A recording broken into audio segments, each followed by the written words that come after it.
আসসালামু আলাইকুম প্রিয় শিক্ষার্থী, আশা করি আপনারা সকলে আল্লাহ তাআলার অসীম রহমতে ভালো আছেন। আলহামদুলিল্লাহ, আমিও ভালো আছি।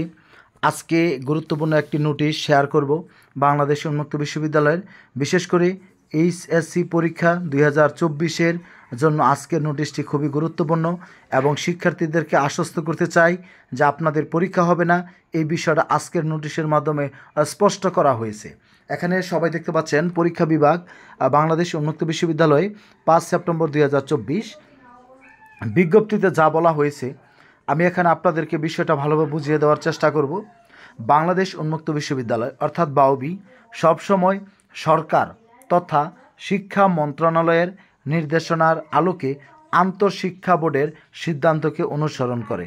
এখানে দেখেন যে বিষয়টি বলা হয়েছে, বাংলাদেশ উন্মুক্ত বিশ্ববিদ্যালয় সবসময় সরকার, যিনি সরকারের দায়িত্ব থাকে সরকার তথা শিক্ষা মন্ত্রণালয়ের নির্দেশনার আলোকে আন্তঃশিক্ষা বোর্ডের সিদ্ধান্তকে অনুসরণ করে। অর্থাৎ আন্তঃশিক্ষা বোর্ড যে সিদ্ধান্ত নেয় সেই সিদ্ধান্তকে অনুসরণ করে। দেশের সার্বিক পরিস্থিতি বিবেচনায় নিয়ে শিক্ষার্থীদের দাবির প্রেক্ষিতে ইতোমধ্যে শিক্ষা মন্ত্রণালয় এবং আন্তঃশিক্ষা বোর্ড দেশের চলমান এইচএসসি পরীক্ষা 2024 বাতিল করেছেন।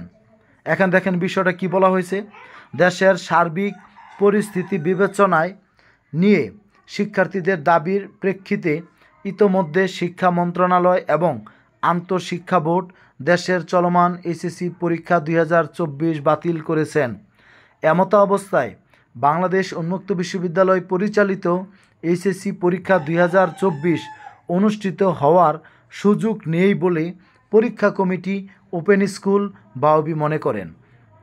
এই লাইনটা আবার খেয়াল করবেন, যেহেতু জেনারেলের পরীক্ষা বাতিল করা হয়েছে, সেখানে তাদের রেজাল্ট কিভাবে দেওয়া হবে সেই প্রক্রিয়ার নির্দেশনা দেওয়া হয়েছে। কিন্তু এখানে দেখেন আমরা যে বিষয়টি দেখতে পাচ্ছি, এমত অবস্থায় বাংলাদেশ উন্মুক্ত বিশ্ববিদ্যালয় পরিচালিত এইচএসসি পরীক্ষা 2024 অনুষ্ঠিত হওয়ার সুযোগ নেই বলে পরীক্ষা কমিটি ওপেন স্কুল বাউবি মনে করেন। অর্থাৎ উন্মুক্ত বিশ্ববিদ্যালয় এইচএসসি পরীক্ষা নেওয়া সম্ভব নয়। যেখানে আন্তঃশিক্ষা বোর্ড সিদ্ধান্ত নিয়েছে সেই সিদ্ধান্তকে সাধুবাদ জানানো হয়েছে। তবে এ বিষয়ে বিশ্ববিদ্যালয় কর্তৃপক্ষীয় সিদ্ধান্ত ও অনুমোদন অপরিহার্য। অর্থাৎ বাংলাদেশ উন্মুক্ত বিশ্ববিদ্যালয়ে সিদ্ধান্ত অনুমোদনটা অপরিহার্য। উন্মুক্ত বিশ্ববিদ্যালয় কর্তৃপক্ষ এই বিষয়ে একটা সিদ্ধান্ত অনুমোদন করবেন। তার মানে এখানে স্পষ্ট বলা হয়েছে যে পরীক্ষা বিভাগ পরীক্ষা নিতে চাচ্ছে না, যে পরীক্ষা নেওয়ার সম্ভাবনা সেটা মনে করে যে পরীক্ষা নেওয়ার সুযোগ নেই। আর এর বিষয়ে বিশ্ববিদ্যালয় কর্তৃপক্ষীয় সিদ্ধান্ত ও অনুমোদন অপরিহার্য, মানে বিশ্ববিদ্যালয় কর্তৃপক্ষ এবং এর সিদ্ধান্ত এবং অনুমোদনটি দাবি করছে। বাংলাদেশ উন্মুক্ত বিশ্ববিদ্যালয়ের কর্তৃপক্ষের শূন্যপদ পূরণ হওয়ার স্বল্পতম সময়ের মধ্যে পরীক্ষা বাতিলের সিদ্ধান্ত এবং ফলাফল প্রক্রিয়াকরণ বিষয়ের প্রয়োজনীয় নির্দেশনা জারি করা হবে। কেউ বলবেন যে স্যার, পরীক্ষা বিভাগ বলছে যে পরীক্ষা নেওয়া সম্ভব না, তাহলে কেন আমাদের নির্দেশনা দিচ্ছে না যে কিভাবে আমাদের মূল্যায়ন করা হবে? এখানে তার একটা বিষয় দেখতে পাচ্ছেন আপনারা, স্পষ্ট উল্লেখ রয়েছে বাংলাদেশ উন্মুক্ত বিশ্ববিদ্যালয়ের কর্তৃপক্ষের শূন্যপদ পূরণ হওয়ার স্বল্পতম, অর্থাৎ বাংলাদেশ উন্মুক্ত বিশ্ববিদ্যালয়ের আমাদের যারা অনুমোদন দিবে কর্তৃপক্ষ, সেখানে কিছু পদ শূন্য রয়েছে, সেটা আপনারা বুঝতে পেরেছেন এই কথার মধ্যে দিয়ে। সেই পদগুলো স্বল্পতম সময়ের মধ্যে পূরণ হওয়ার পরেই পরীক্ষা বাতিলের সিদ্ধান্ত এবং ফলাফল প্রক্রিয়াকরণের বিষয়ে প্রয়োজনীয় নির্দেশনা জারি করা হবে।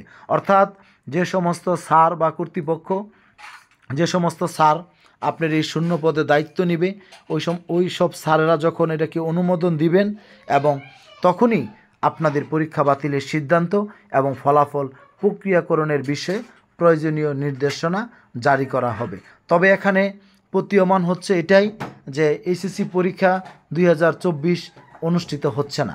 আপনাদের ফলাফল কিভাবে দেওয়া হবে সেই বিষয়ে উন্মুক্ত বিশ্ববিদ্যালয় গুরুত্বপূর্ণ সিদ্ধান্ত নেবে। তবে আমি গতকালকেও বলেছি যে আপনাদের জন্য ভালো কিছু অপেক্ষা করতেছে, যেটা আমাদের সকল শিক্ষার্থীদের জন্য কল্যাণকর বা হবে, এটাই আমরা আশা করছি। যাই হোক, ধন্যবাদ সবাইকে। সবাই ভালো থাকবেন, সুস্থ থাকবেন। আসসালামু আলাইকুম। তবে আবারও বলে যাচ্ছি, আপনাদের পরীক্ষা হচ্ছে না, আপনারা সবাই নিশ্চিত থাকেন। শুধু আপনাদের পরীক্ষার ফলাফল কিভাবে দেওয়া হবে এই বিষয়টাই কর্তৃপক্ষ আপনার সিদ্ধান্ত নেবে। ঠিক আছে, সব কিছু প্রক্রিয়া অনুমোদন হলেই আপনাদেরকে সেটি জানিয়ে দেওয়া হবে। ধন্যবাদ সবাইকে। আসসালামু আলাইকুম।